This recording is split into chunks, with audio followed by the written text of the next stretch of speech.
우리가 사람이 살려면, 어린아이가 자라려면 엄마가 해준 밥을 잘 먹어야지요. 그러니까 우리 육신을 위한 양식이 늘 잘 먹어서 자라고 어른이 되고 그러죠. 또 뭐가 있나요? 우리 사람은 영혼도 있어요. 영혼의 밥도 잘 먹어야 돼요. 근데 우리가 육신이 고프면 막 밥을 찾고 막 먹고 싶은데, 우리 사람들은 다 어리석어서 내 영혼이 굶주린지는 잘 몰라요. 영혼의 갈급함이 있고 내 영혼의 양식을 먹고 싶어서 오늘 저녁에도 먹으러 오신 여러분 참 복 있는 분들입니다.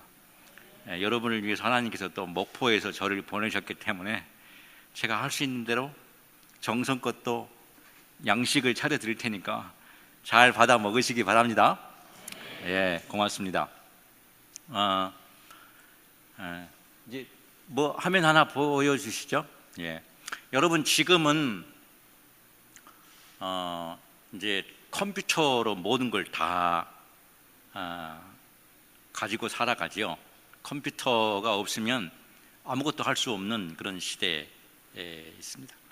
이 컴퓨터가 나오면서 그 컴퓨터를 운영하기 위해서 맨 처음에 켜면 그 운용 프로그램이 있어야 되죠. 컴퓨터가 딱 켜지면.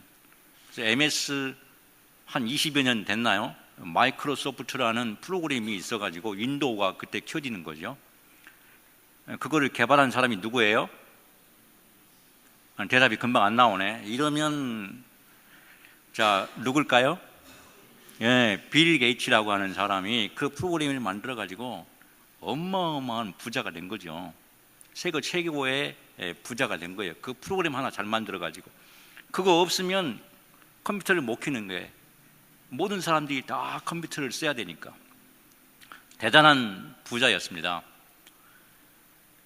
그런데 그 빌 게이츠의 윈도우가 나오기 전에 한 100년 전쯤에는 그와 비슷한 문명의 도구가 나왔는데 사람들이 다 그걸 통해서 그 이전보다 훨씬 더 많은 양의 정보를 주고받고 산업이 이루어지고 그랬어요.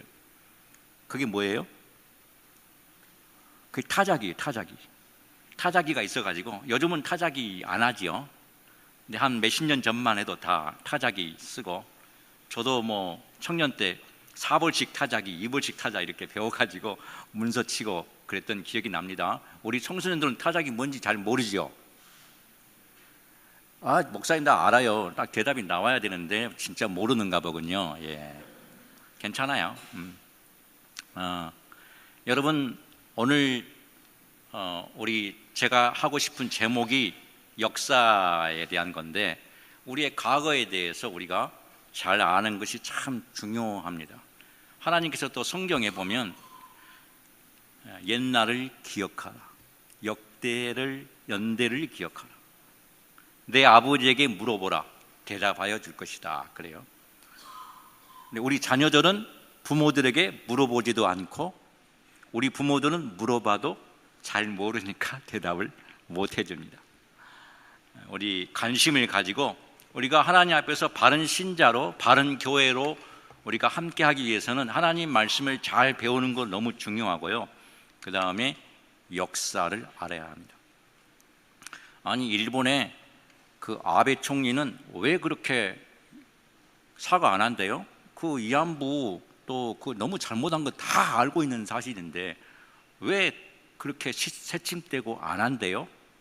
다 이유가 있어요. 다 그 할아버지 때부터 다 이유가 있어요. 그 집안이. 그런 걸 우리가 알 필요가 있어요. 근데 우리가 기독교 신자로서 여러분 이 시간에 여기 있는 게 얼마나 복 있는 사람인지 모릅니다. 여러분 정말 복 있는 사람들이에요. 이 저녁에 하나님 말씀을 사모해서 하나님께 예배할 수 있다고 하는 것은 그냥 된 게 아니에요.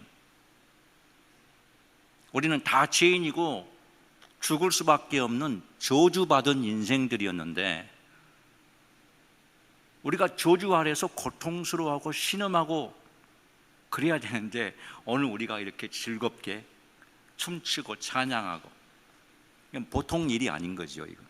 예수님이 우리를 위해서 십자가에 가르쳐 주셨고, 그리고 그 예수님의 제자로부터 시작해서 수많은 사람들이, 수많은 청년들이 자기 인생을 던지고 피를 흘리고 자기 아내와 자녀가 죽어 나가는데도 또 내가 저 무지한 사람들에게 복음을 전하겠다, 오지 말아게도 또 오고 가지 말아게도 또 가고, 그런 이상한 참 미친, 세상 사람들은 바보라고 비웃는 그런 수많은 사람들이 있어서 오늘 저와 여러분이 복음의 능력을 획득하게 된 거예요. 너무 감사한 일이, 너무 고마운 일이. 나는 엄마 아빠가 어릴 때부터 태어났더니 그냥 교회 다니고 따라다녀서 그냥 오늘 신앙인이 되었어. 뭐 모태 신앙인일 수도 있어요. 그럼 그 엄마 아빠는 그냥 믿었을까요? 어쨌건 누군가가 이 복음이 전해지고 그래서 오늘 저와 여러분이 이 자리에 와서 이렇게 기쁘게 찬양하고 거룩한 성도로 살아가는데 수많은 사람들이 희생이 있었던 것이죠. 그것을 우리가 아는 것은 매우 중요하고 매우 긴급한 일이. 그래서 오늘 그 얘기를 해보려고 합니다.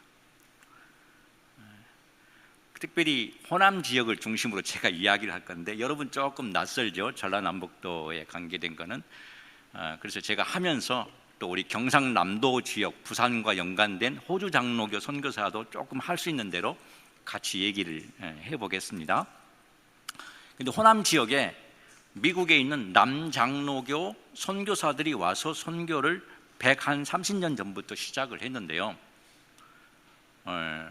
미국에는 지금부터 한 2세기 전에, 한 200년 전에 남북전쟁이 있었어요. 1860년대.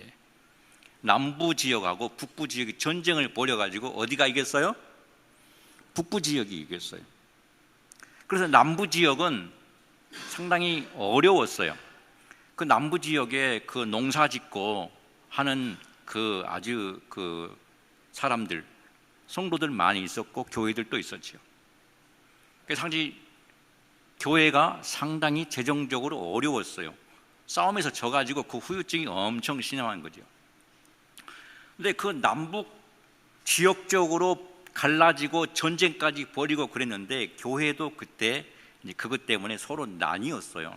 미국에 장로교가 있었는데 그것 때문에 미국의 북부 장로교, 남부 장로교가 갈라졌어요. 감리교 쪽도 북부 감리교회, 남부 감리교회 갈라졌어요. 나중에 이제 그 교단에서 각각 선교사들이 있어서 선교사들을 전 세계에 다 선교사를 파송하는데 이미 중국, 인도, 일본, 뭐 중남미, 아프리카에 선교사들이 많이 가 있었던 거죠. 그래서 언더우드하고 아펜젤러가 우리나라에 선교사로 처음 왔을 때가 1885년입니다.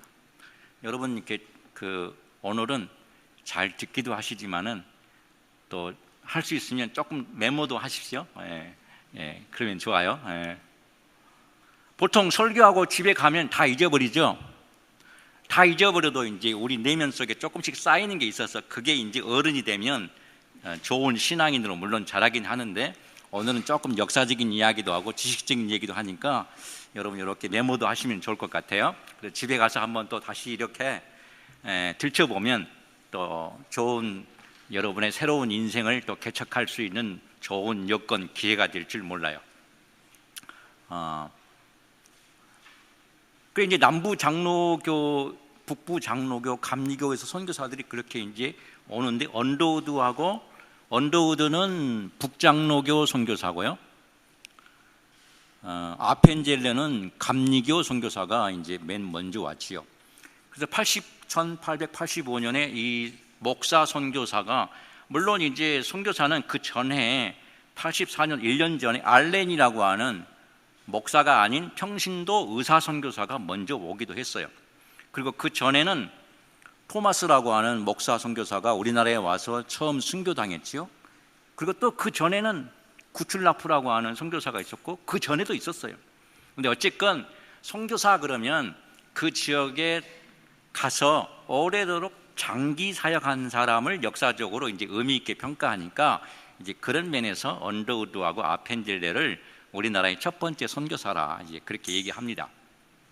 그럼 선교사, 우리 목사님들도 그렇고 우리 일반 직장도 그러는데 성경에 보면 우리 6년 일하면 7년째 뭐 하죠? 안식년을 같이요. 예. 성적이 많이 좋아지고 있어요. 대답이 조금 더 커지면 좋아요. 예. 저하고 이렇게 대화를 나누면 더 재미있으니까. 언더우드가 1885년에 와가지고 6년 사역을 하고 7년째 미국에 돌아가서 안식년 사역을 합니다. 1891년인가요? 그래서 이제 안식년 가면 뭐 하나요? 이분이 안식년 하니까 이제는 올해는 쉬자. 그냥 집에 가서 1년 내내 쉰 게 아니고 열심히 여기저기 교회를 순회합니다.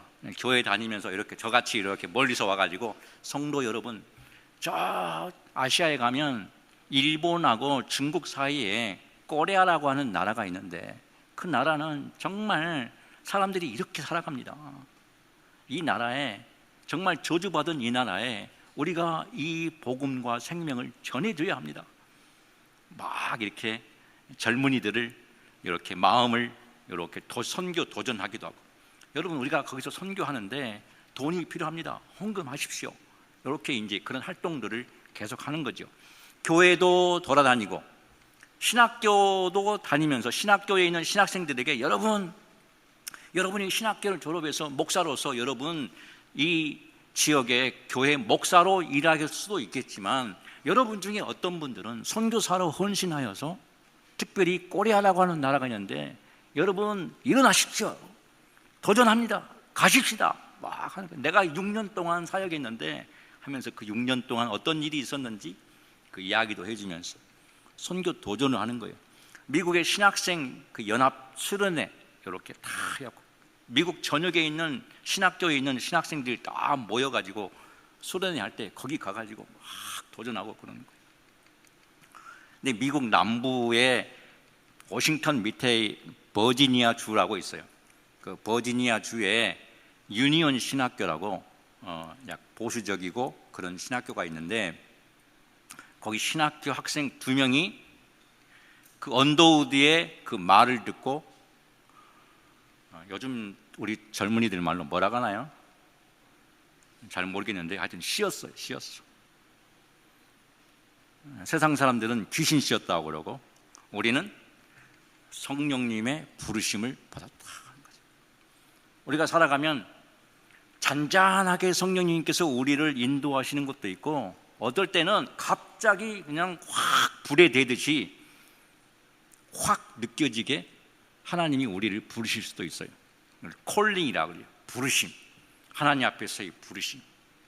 부르심은 목사나 선교사만 부르심 콜링이 있는 게 아니고 모든 신자는 다 하나님의 부르심이 있어요. 어떤 사람만 선교사가 아니라 여기 앉아있는 여기 있는 모든 우리 성도는 다 신자이고 성도이면서 선교사예요. 여러분 학생이에요? 학교의 학생 선교사예요. 학원 선교사예요. 여러분 그냥 평범한 회사의 직장인이에요? 평범한 직장인이 아니라 직장에서 하나님 나라를 일구는 일꾼으로 하나님 부르시는 직장 선교사예요. 여러분 다 선교사인 것을 믿으시기 바랍니다. 예, 우리는 다 선교사로 살아가는 거예요. 역할이 조금 다를 수 있죠. 그래서 그 두 학생이 완전히 인생이 대인 거예요. 아마 대인 거예요. 내가 저 나라에 가겠다 결단을 한 거예요. 수많은 사람들 중에 어떤 한두 사람은 그 메시지에 자기가 반응을 하는 거예요. 자기가 반응을 하는 게 아니고 자기도 모르게 반응하는 거예요. 성령님의 붙들리심에 딱 사로잡히는 거지. 그 두 사람 이름이 전킨하고 레이놀드라고 하는 두 사람이 있어요. 그 두 사람이 그러면 우리가 선교사로 가겠다 그래서 자기 교단에 있는 총회 선교부에다가 우리가 조선이라고 하는 나라에 선교사로 갈 테니까 보내주십시오 하고 청원을 했어요. 그런데 교단 총회에서 못 보낸다. 왜요?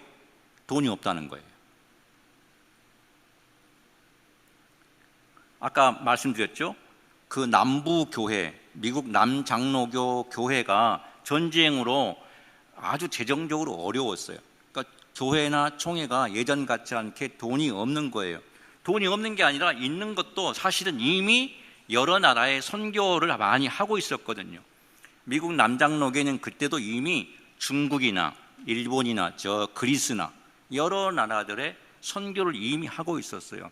여러 선교사들이 가 있었어요. 그래서 그 선교를 계속 하기에도 재정이 늘 쉽지 않았던 거죠. 나름대로 열심히 했지만 더 하기에는 지금은 조금 재정 상황이 쉽지가 않은 상황이었는데, 갑자기 뜬금없이 신학생 2명이 코리아라고 하는 나라에 가겠다고 그러니까 지금은 우리가 그럴 상황이 못 된다, 못 보내겠다 그런 거예요. 그래서 이 두 학생이 어떻게 했을까요? 아니 그럼 뭐야, 언더우드라는 선배 목사님, 선교사님 와가지고 우리한테 와서 도전을 했고, 우리는 나도 모르게 일어서서 내가 가겠습니다 헌신했는데 우리 교단에서는 못 보내겠다. 하나님 뜻이 어디에 있습니까? 내 가슴 속에, 내 인생에 이미 하나님께서 불을 지피셨는데 그러면 보내야지요. 그런데 행정적으로, 제도적으로 시스템이 아직 준비가 안 돼서 못 보내겠다. 그래서 전킨하고 레이놀즈라고 하는 신학생이 기도를 하기 시작했습니다.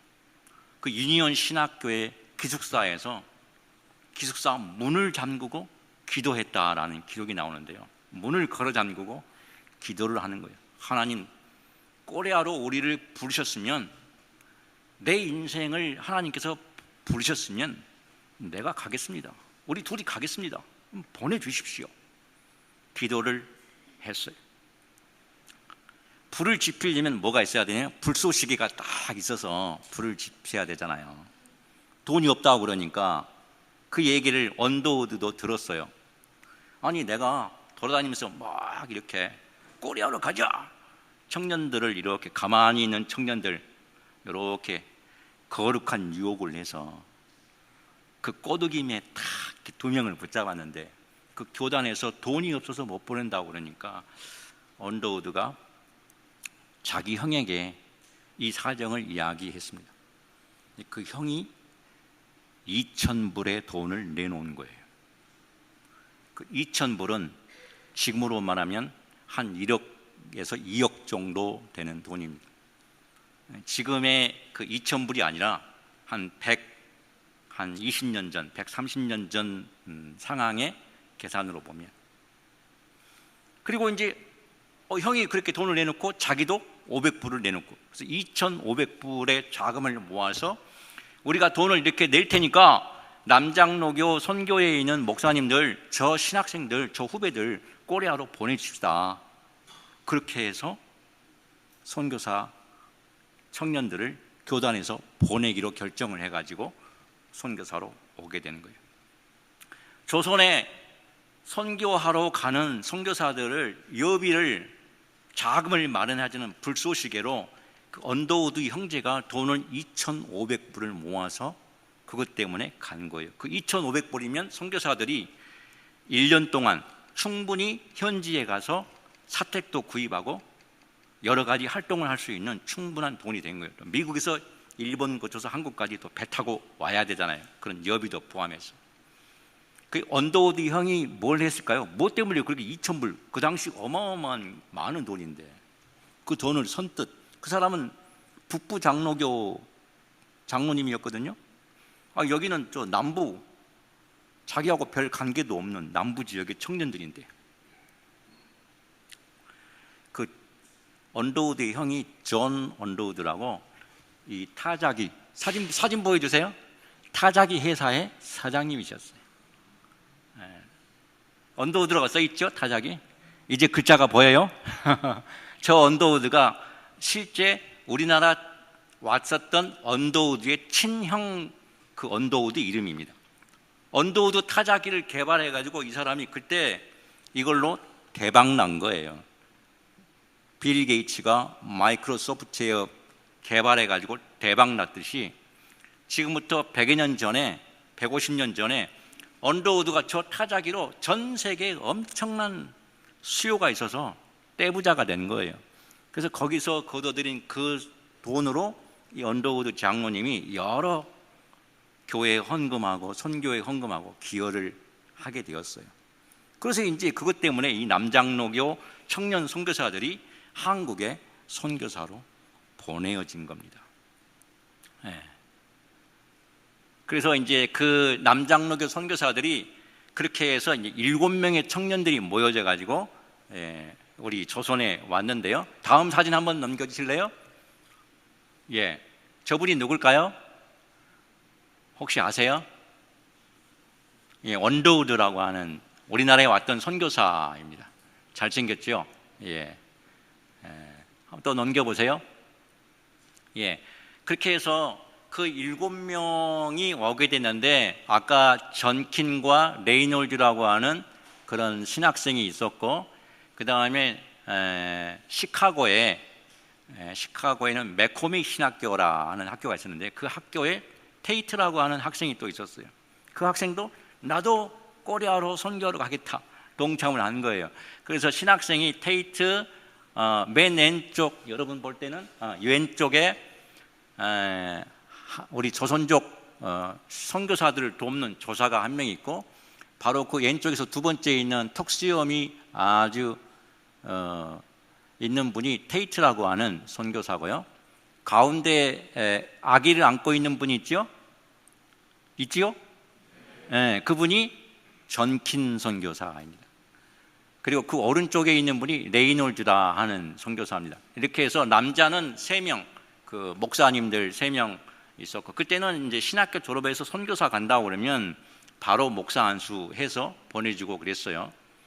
3분하고 그 아내들하고 여동생하고 또 맨 앞에 있는 리니 데이비스라고 하는 이제 또 아가씨인데 이 처녀 아가씨가 나도 가겠다 해가지고 7명이 모여서 태평양을 한 20일에서 한 달 넘게 배를 타고 여기까지 오는 거예요. 여러분 지금도 그러지만 100여 년 전에 배를 타고 태평양을 건넌다? 어떨 것 같아요? 늘 하루하루가 조마조마할 거예요. 막 태풍이 파도가 일렁이면 얼마나 지금같이 큰 배도 아닐 것이고 지금같이 큰 배여도 그 태평양을 건너려면 상당히 조마조마하고 배가 잘 갈까? 그러지 않겠어요? 한 20여일, 한 달 이상 가려면 비바람이 불고 폭풍도 불고 그걸 뚫고 태평양 한가운데를 지나서 하와이를 거쳐서 일본까지 오는데 상당히 두려움도 있고 그러겠지요. 어쨌건 그렇게 7명이 배를 타고 일본에 도착을 하고 또 일본에서 잠깐 있다가 이제 우리 조선으로 오는 배를 타고 조선으로 오는 겁니다. 조선으로 오는데 배를 타고 오면 저 태평양에서 미국 사람들이나 캐나다 사람들이나 저 밑에 있는 호주 사람들이 조선을 오면 제일 먼저 조선에 어디에 도착할까요? 부산에 도착하겠지요. 부산이 그때는 하여튼 배를 타고 오는 해외 사람들의 첫 관문이 부산이니까 중국을 통해서 이렇게 육지로 평안도로 이렇게 걸어 내려오는 선교사들도 있고 그랬겠지만 어쨌건 부산이 예전에는 한국의 우리 조선 코리아의 관문이었어요. 관문. 그렇게 해서 이제 오는 겁니다. 우리 컴퓨터 하시는 분 있잖아요. 제 얼굴은 자꾸 보면은 좀 질리니까 계속 사진만 보여주십시오. 예, 사진만. 제 얼굴은 이제 너무 잘생긴 사람 계속 보면 질려요. 예, 사진만 보여주세요. 왜냐하면 제가 사진을 보고 있어야 이 스토리가 이어지는데 제 얼굴 나오면 영 은혜가 떨어지거든요. 그러니까 그렇게 7명이 왔는데 그 리니 데이비스라고 하는 여성이 또 이렇게 같이 있었는데 리니 데이비스 하니까 제가 이제 호남 쪽에 공부를 하면서 우리 부산 경남 쪽에 온 호주 장로교 선교사 공부하다 보니까 호주 장로교 선교사로서 우리나라에 최초로 온 사람이 누구다? 데이비스라고 하는 선교사가 있더라고요. 사진 한번 넘겨보실래요? 그 데이비스, 이분은 아니네요. 호주에 제일 먼저 오신 분이 데이비스라고 하는 선교사가 있었는데요. 우리 그 남장로교 아까 그 7명의 사람들이 오기 3년 전에 먼저 왔었어요. 호주 장로교에서. 이분은 그 데이비스라고 하는 호주 선교사는 호주에서 원래 원주민 선교를 했어요. 호주 지역에 있는 원주민 선교를 한 몇 년 했는데 청년 때 너무 건강이 안 좋으니까 잠시 쉬게 되었고 못하게 되었는데 이분이 다시 헌신한 거예요. 하나님, 내가 내 인생을 다른 민족을 위해서 평생 선교사로 헌신하게 하려고 약속을 했는데 내가 건강을 잃어서 잠시 쉬었지만 건강이 다시 회복되었으니까 나를 다시 선교사로 보내주십시오. 나는 가고 싶습니다. 내 남은 인생을 고통스럽게 고난을 받으면서 희생을 해가면서 그렇게 살고 싶습니다. 이게 하나님 앞에 자기 다짐이고 약속이에요. 여러분, 우리는 세상에서 잘 되고 또 좋은 거 잘 먹고 잘 즐기고 놀기도 하고 그러고 싶지요. 그 하나님이 주시는 은혜이기 때문에 그걸 누릴 자격이 있어요. 그러기도 해요. 그건 우리에게 필요한 대로 잘 누리는 거고 항상 그렇게만 살면 우리 인생이 너무 재미가 없지요. 좀 더 가치 있고 의미 있게 사는 것이 중요하죠. 어떤 사람은요, 내 인생을 좀 고난을 받아가면서 희생을 해가면서 나는 그렇게 살고 싶습니다. 미친 사람이잖아요. 바보 천치잖아요. 어떤 사람은, 어떤 청년은 젊은 날에 무엇이 씌었는지는 모르겠지만 그런 인생의 다짐을 하고 전혀 알지 못하는 다른 나라, 다른 민족을 찾아서 가는 거죠. 그 데이비스가 하나님께 그렇게 소원하면서 기도하는 거예요. 그 호주 장로교 총회에서 우리가 이제 코레아라고 하는 나라의 선교를 시작할 건데 너가 먼저 가보라.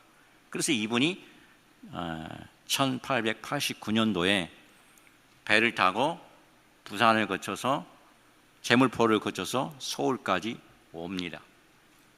그리고 이분이 서울에서 부산까지 걸어 내려가요. 선교 정탐 여행 그러잖아요. 비전 트립 그러는데 요즘 우리 이제 비전 트립은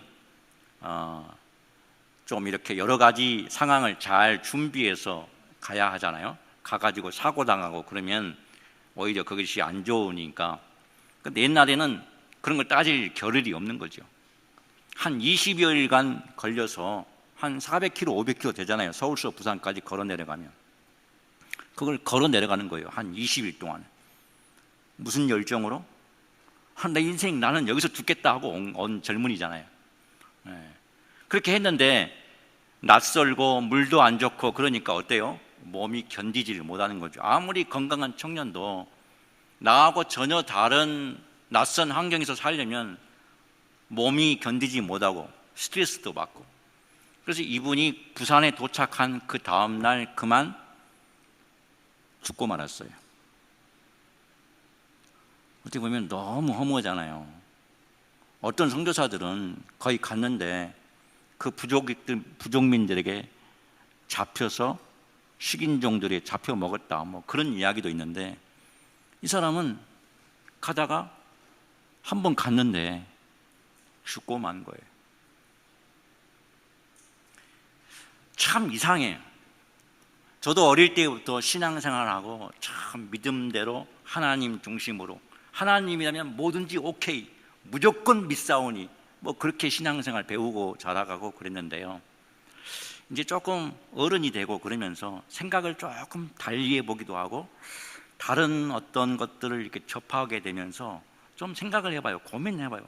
하나님은 왜 이러실까? 아니 그냥 하면 안 되나? 왜 하나님은 꼭 피를 원하실까? 예수님도 그렇고 예수님은 이해할 수 있어요.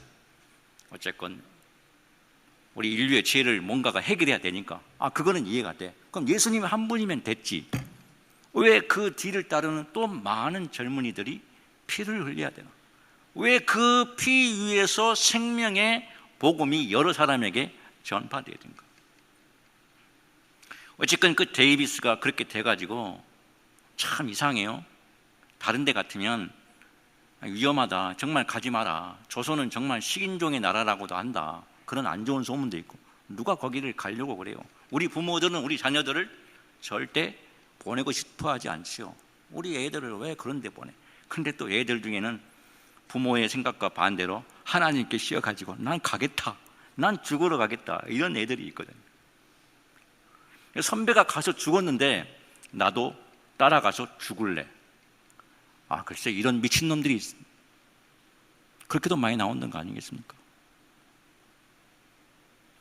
오늘 저와 여러분이 갖고 있는 이 복음은요, 그런 미친 사람들의 희생과 헌신과 나 죽으러 갈래, 나 죽여라, 내가 죽어서 많은 다른 사람들이 생명을 얻고 이 저주의 원한에서 풀려서 생명의 소망의 삶을 살아가는 인생들이 있다면 얼마나 내 인생이 가치 있고 의미 있고 거룩하냐.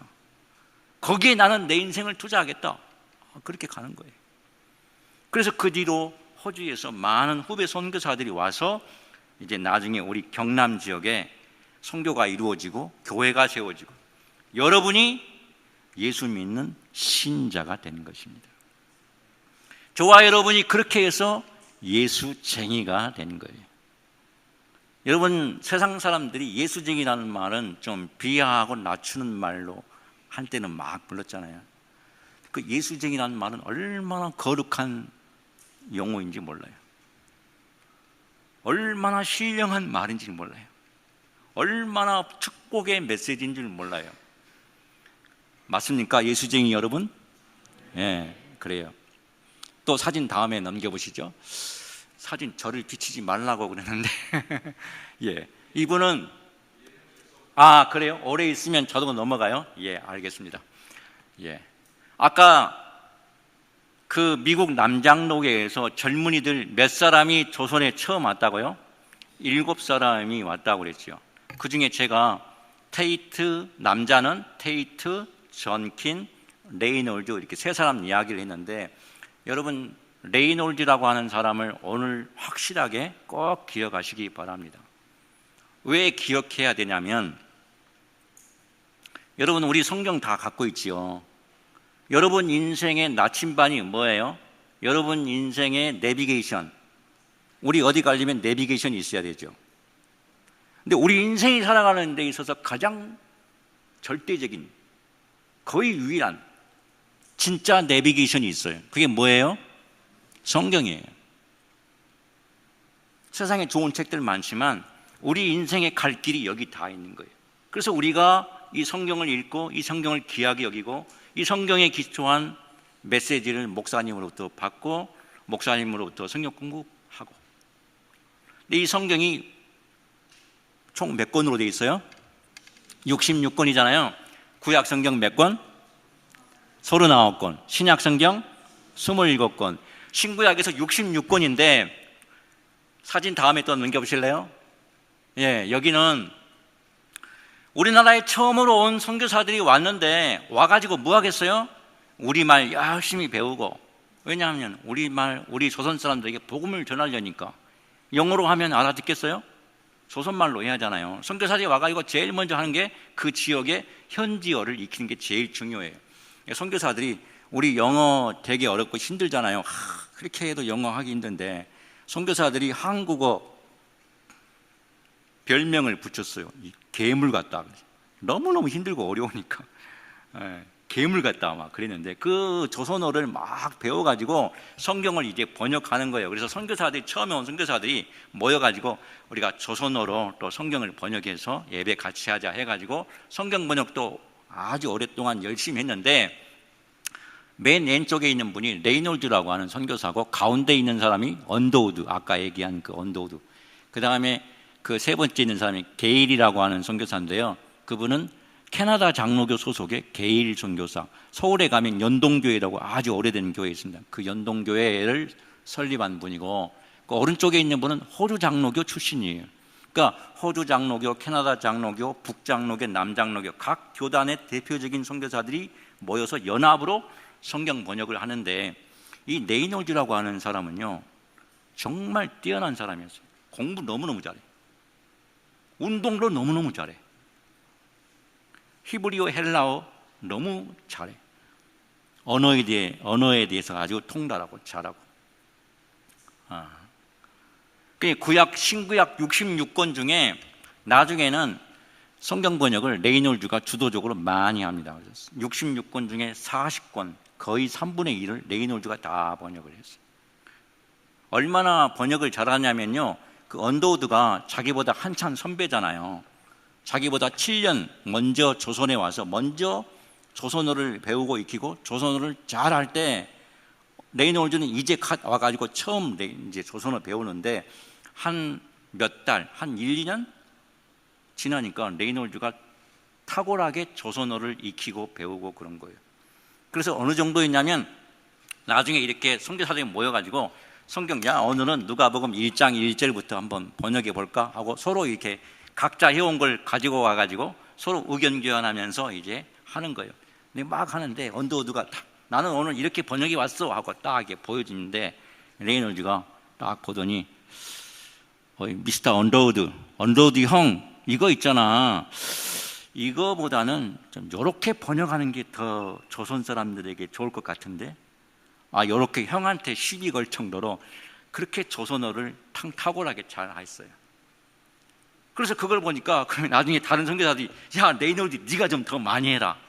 그래가지고 레이놀즈가 전념해서 성경 번역을 한 겁니다. 이 성경은 1910년대에 와가지고 신구약 성경이 다 완성되었는데요, 지금 우리가 그때부터 지금 100년이 훨씬 지났잖아요. 우리가 갖고 있는 이 성경은 맞춤법만 조금 바꾼 거지, 사실상 레이놀즈가 다 번역한 성경을 우리가 읽고 있는 거예요. 구약 성경에 에레미야만 뺀 38권을 레이놀즈가 다 번역했어요. 그리고 신약 성경은 고린도 전후서 이렇게 번역을 했어요. 구약 성경은 다 누가 번역했어요? 레이놀즈가.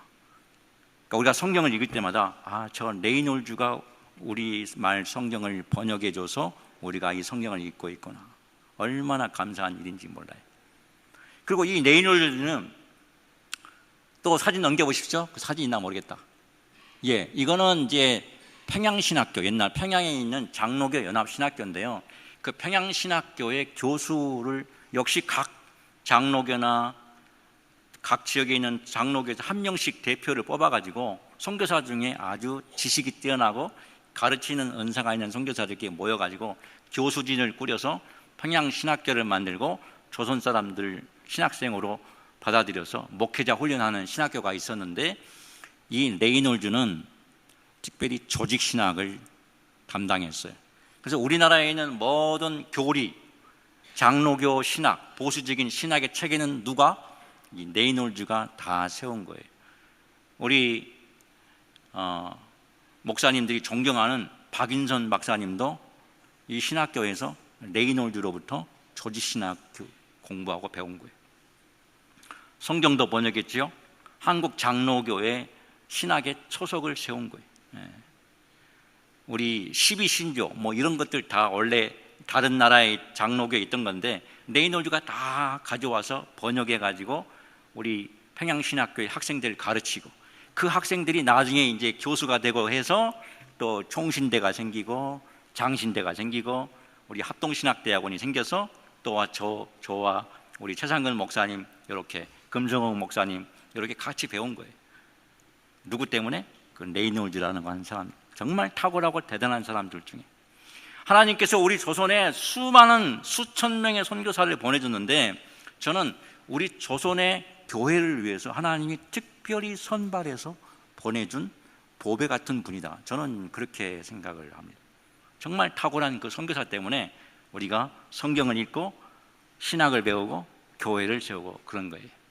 또 한번 사진 넘겨보세요. 아까 얘기한 그 처녀 선교사 데이비스인데, 아까 호주 장로교 소속으로 처음 왔는데 안타깝게 일찍 죽고 말았다 그랬잖아요. 그리고 이제 그 뒤에 우리 선배가 갔는데 죽었다더라. 나도 가서 죽겠다. 후배들이 막 몰려오고, 그래서 호주에서도 장로교에 있는 젊은이들이 일어나서 우리 조선에 와서 복음을 전했는데, 이제 호주에서도 오고 미국에서도 오고 캐나다에서도 오고 각 나라에서 선교사들이 막 오니까, 야, 우리가 회의를 하는 겁니다. 막 그냥 아무렇게나 선교하면 우리끼리 하다가 좀 다툼이 있을 수 있으니까 지역별로 잘 구획을 전해가지고 나눠서 하자. 그래서 미국 남장로교회는 호남에서, 호주 장로교회는 부산 경남에서, 북장로교회는 서울 평양 대구 이런 데서, 캐나다 장로교회는 추운 데서 왔으니까 대한민국의 코리아의 제일 추운 어디? 함경도에서, 이렇게 지역이 분할돼서 이제 하게 된 것입니다. 또 사진 넘겨보겠습니다. 예, 그게 저분이 이제 데이비스라고 하는 분이. 또 사진 넘겨보십시오.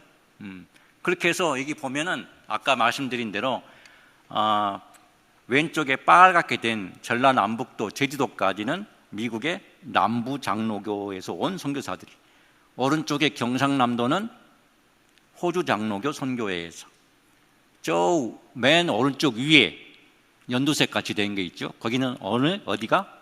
캐나다 장로교에서 와서 그렇게 지역을 서로 협정을 맺은 거죠. 중간중간에 서울, 평양, 대구 이런 데는 미국의 북장로교회에서 이렇게 선교 사역을 하게 되었습니다. 또 넘겨보시죠. 근데 그 호주 장로교회가 우리 경상남도 부산 지역에서 왔을 때 선교를 어떻게 했냐면, 선교사들이 이렇게 오면 물론 어떤 경우는 혼자 한 가족이 어느 지역을 가서 이렇게 하고 선교하기도 하는데, 여기는 이제 교단 선교부에서 정책적으로 팀워크를 이루어서 선교를 하거든요. 그래서 어느 도시에다가 조선에서 가장 그래도 번화한 지역에 베이스 캠프를 차리고 여러 선교사들이 모여서 함께 사역을 하는 거예요. 목사는 전도해서 교회 세우고, 교육학과 졸업한 교사들, 그 사람들은 선생이라 그래서 학교를 세워서 가르치고, 또 의사들은 병원을 세워서 치료하는 사역, 이렇게 같이 협력을 이루어서 사역을 하는데, 부산 경남의 호주 장로교에서 센터를 5군데를 세웠어요. 부산, 마산, 통영, 진주, 거창, 거기에 이제 호주 장로교회 선교센터가 있어서 사역을 한 겁니다. 그러니까 이제 그 선교 용어로 컴파운드라, 집단 거주리라 그러는데, 그렇게 사역을 합니다. 제가 어제 조금 일찍 와가지고 오후에 부산에 이제 부산 진교회 거기 가까이에 바로 앞에 일신여학교, 그리고 그 옆에 일신기독병원. 혹시 여기 계신 여러분들 중에 일신기독병원에서 태어나신 분 계시나요? 계시네. 한 사람밖에 없나요? 부산 사람 대부분 다 거기서 나오셨다고 그러던데. 네. 옛날에 이렇게 조산 있고 그랬지만, 그때 일신기독병원이 그래도 안전하게 건강하게 자녀 출산을 잘 했다고 하는 그 병원이, 그 호주 장로교에서 그렇게 선교사들이 많이 오고, 그렇게 해서 일이 벌어지게 된 것이죠. 경남 지역에 5군데 선교센터가 있어서 일이 되었듯이, 다음 사진 넘겨보실래요? 전라도에 할당받은 미국 남장로교에도 5군데 선교센터를 설치하고 사역을 시작한 겁니다. 군산, 전주, 목포, 광주, 순천, 이렇게 5군데 이제 해가지고, 여러분 순천에 가면, 여러분 인요한 박사 압니까? 인요한 박사가 전라도의 초기에 왔던 선교사의 4대째 후손인데, 그 양반은 이제 자기 애할아버지, 증조할아버지, 고조할아버지인가요? 증조할아버지, 조부, 아버지, 자기까지 전라도에서 다 선교사들, 자기 형제들도 그렇고. 그러니까 어릴 때 자기 아버지가 순천에서 사역을 했거든요. 휴 린턴이라고 하는 유명한 순천의 검정고무신이라고 하는 별명이 붙었어요. 그때 당시 선교사들은 제법 괜찮았거든요, 살기가. 근데 조선 사람들과 똑같이 살겠다고 검정고무신 신고 검소하게 살면서 교회를 수백여 개를 개척한 분인데, 그분의 자녀가 몇 명 있는데 그 중에 막내가 그 인요한이라고 하는 선교사입니다. 선교사라기보다는 어쨌건 이제 그 사람은 완전히 대한민국 사람이에요. 그냥 여기에 이제 눌러 앉게 된 거죠. 또 넘겨보십시오. 그래서 이제 사진 넘겨보십시오. 그 선교센터마다 어떻게 사역을 하느냐 하면 예수님의 사역과 똑같은 스타일로 합니다. 우리 마태복음 보면 5, 6, 7장에 산상수훈이 있고 마태복음 8장, 9장에는 10개의 사람 환자를 치료하는 기적 이야기가 나와요. 그런데 그 산상수훈하고 기적 앞뒤에 보면 똑같은 내용의 성경 기절이 2번 반복되어 있어요.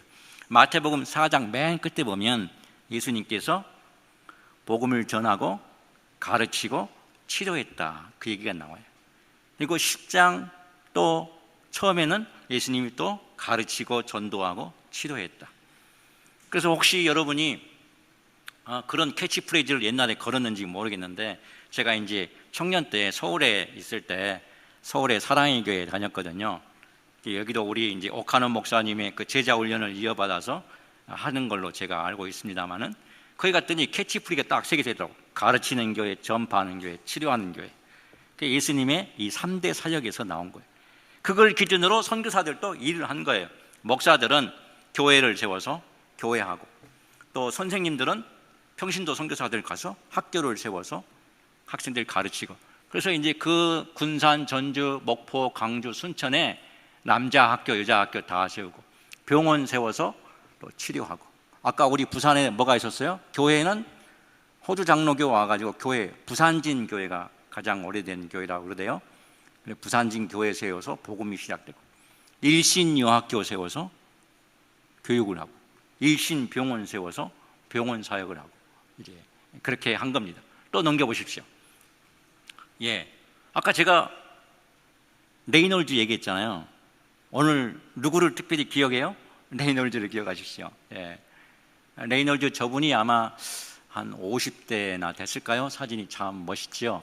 평양신학교에 교수할 때 사진인데, 처음에 청년 때 와서는 이제 전라도의 활당을 받았기 때문에 전라도에서 사역을 했습니다. 선교사들 같은 동료들 중에도 가장 리더고 가장 똑똑하고 그러다 보니까 이를테면 리더 역할을 했는데, 전주 서문교회, 그 호남에서 가장 오래된 장자교회라고 하는 전주 서문교회를 저분이 이제 시작을 했고, 목포에서도 일을 했고, 하여튼 호남에서 일을 했는데 성경 번역을 너무 잘하고 신학적인 지식이 깊으니까 나중에 신학교 세우고 그럴 때 그 호남에서 전도 사역은 다른 선교사에게 맡기고 신학교 교수하십시오 해서 이제 교수하고 번역하고 그런 일을 했습니다.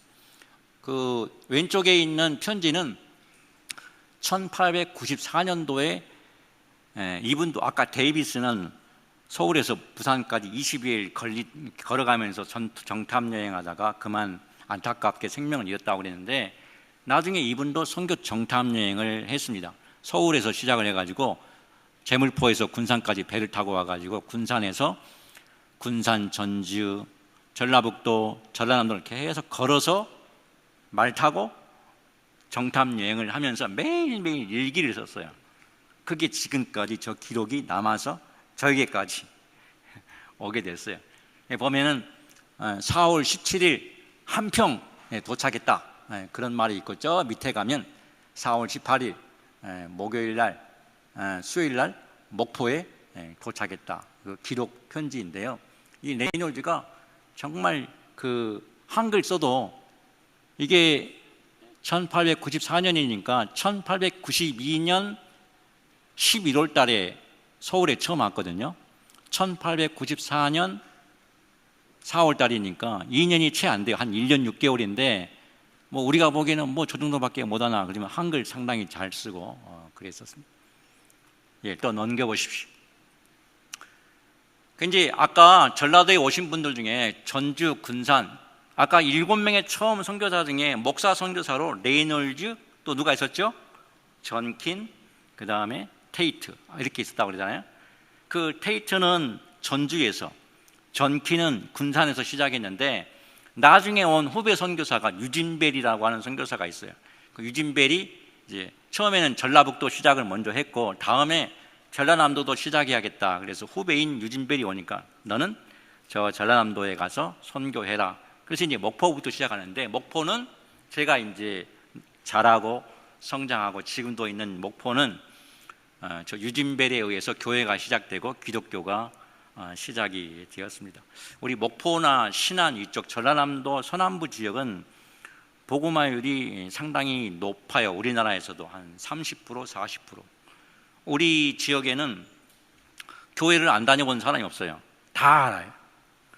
중고등학교 때 토요일만 되면 어디 문화개방 한다고 오늘은 어디 교회 갈까?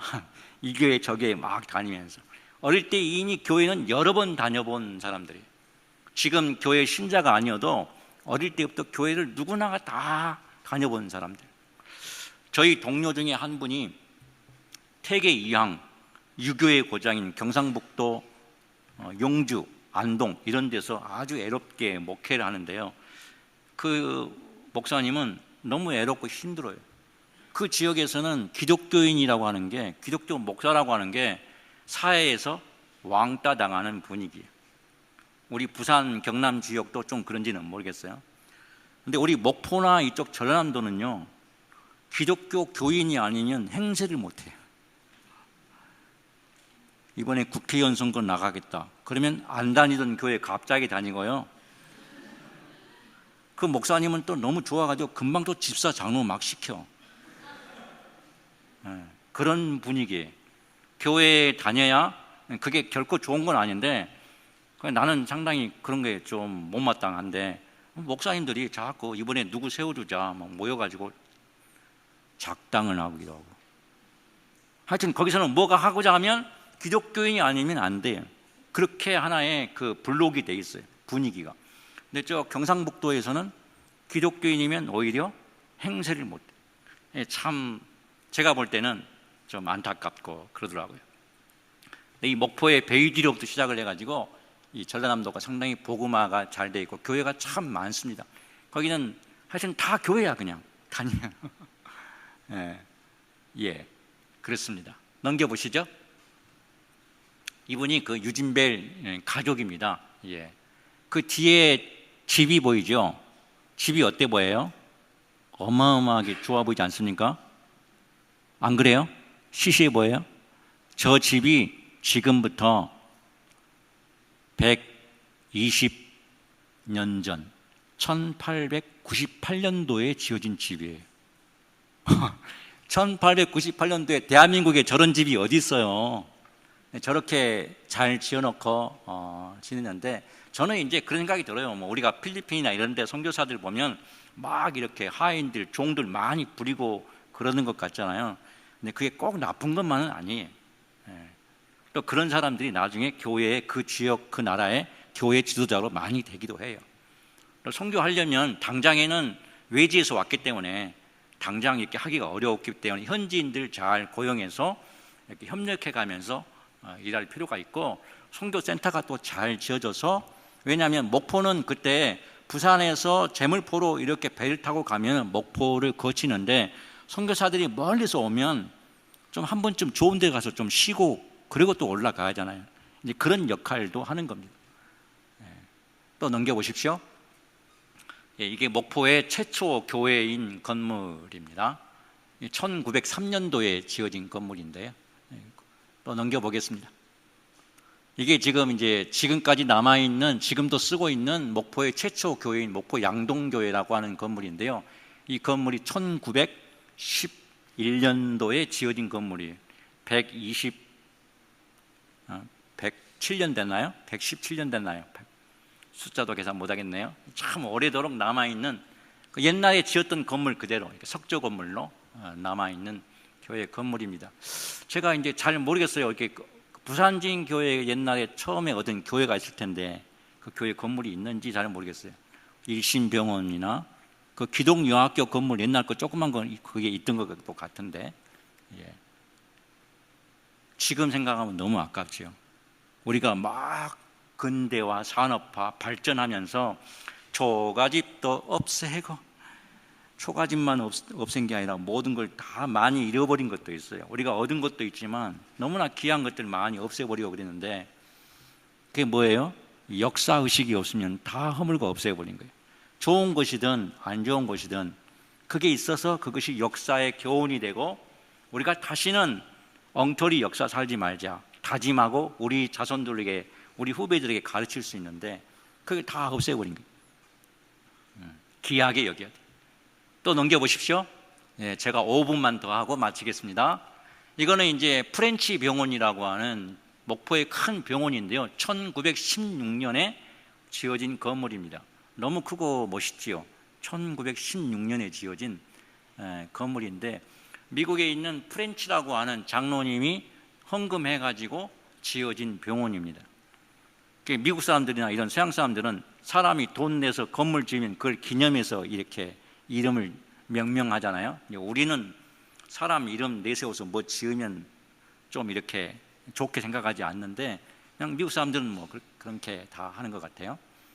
근데 이 병원이 지금은 전혀 흔적을 찾아볼 수 없을 정도로 없어졌어요. 저는 너무 안타깝더라고요. 제가 초등학교 때 이 동네를 왔다 갔다 하였는데 그때 사실 잘 기억을 못해요. 어느 교회가, 목포의 큰 교회가 저 병원을 선교사들한테 인수받아가지고 썼는데, 교회 예배당을 새로 크게 지으려고 하면서 저 병원을 없애버렸어요. 지금 생각하면 너무너무 안타까워. 문화적인, 역사적인 그런 의식이 없으면 막 그냥 허물어버린 거예요. 예, 넘겨보십시오. 목포의 프레스톤이라고 하는 의사가 프레스톤이 아니고 포사이드라고 하는 의사인데요, 허람 선교의 성자라 불리는 사람입니다. 성경에 보면 선한 사마리아인 얘기 있지요. 사람들이 다 이렇게 쓰러져 있는데 어떤 선한 사마리아인이 와서 돌봐주고 그랬다는 이야기. 문둥이 환자가 길가에 쓰러져 있는데 우리는 문둥병, 나병 환자들은 다 보고 지나가잖아요. 근데 저분은 거두어줘서 치료하게 해주고, 문둥이도 한 사람이다. 우리 조선 사람들은 문둥이는 사람 취급을 안 했어요. 무슨 사람이야? 고치려고도 안 했어요. 서양 선교사들이 와가지고 문둥이들을 치료하고, 이분도 사람이다. 인간으로서 대접받을 권리가 있는 인간이다. 하나님의 사람이다. 서양 선교사들이 와서 우리 조선을 깨우는 겁니다.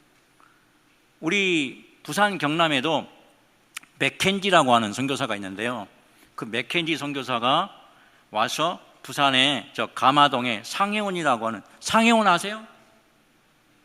상해원이라고 아세요? 모르세요? 그 상해원이라고 나환자 전용 그 수용 일되면 같이 있는 동네입니다. 그 상해원에 나환자들 모아놓고 이렇게 돌보고 그러는데, 그때 한 젊은 전도사가 와서 거기서 사역을 합니다. 그리고 그 전도사가 나중에 또 요수에 가서, 요수의 애양원이라고 하는 문둥이들 있는 곳에 가서 그들의 친구가 되어지고 목사로서 돌봐주는 그 헌신적인 삶을 사는데, 그 사람이 바로 손양원이라고 하는 목사입니다. 그러니까 손양원 목사가 갑자기 어느 날 정말 멋있는, 정말 훌륭한 그런 일을 하는 게 아니라, 서양 선교사들이 그렇게 사니까 그걸 보고 자기도 따라가는 거죠.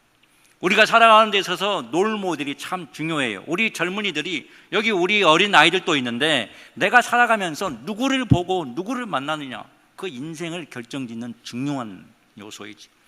그래서 우리가 좋은 사람을 만나야 돼요. 그 사람 때문에 내 인생이 바뀔 수가 있는 거예요. 그 손양원 목사가 그래서 나 환자 사역을 하게 된 게, 그 서양 선교사들이, 호주 장로교에서 오신 분이 여러분과 함께 지내면서 사랑을 베풀고 생명을 베풀면서 우리 조선에 있는 많은 사람들이 감화를 받고 성령에 씌어서 많은 사람들이 나도 저 사람처럼 내 인생을 고난과 희생과 헌신의 삶을 살겠다, 용기를 내서 도전하는 거예요. 그래서 우리의 많은 젊은이들이 아시아에, 아프리카에 또 선교사로 많이 가서 훌륭한 일들을 참 많이 하고 있습니다. 사랑하는 여러분, 거룩한 역사예요. 세상에 어떤 종교나 어떤 사상이나 어떤 집단도 이런 내용을 갖고 있는 데는 없어요. 세상 대부분은, 아니 거의 다는 너 죽고 나 살자예요. 너 죽고 나 죽자야. 우리 기독교만큼은 너 살고 나 살까지. 아니, 너를 살리기 위해서 내가 죽겠다. 그게 기독교 정신. 그게 기독교예요. 그건 어떤 책에도 없어요. 성경에서만 나오는 이야기. 많은 사람들이 이 성경을 읽다가 자기 인생을 던지는 겁니다. 예수님께서 이 땅에 우리 죄인들을 살리기 위해서 자기는 나의 인생은 십자가에 달려서 죽는 게 내 인생의 목표. 죽었듯이 나도 죽겠다. 내가 죽음으로 하나님께서 많은 생명을 살리시리라.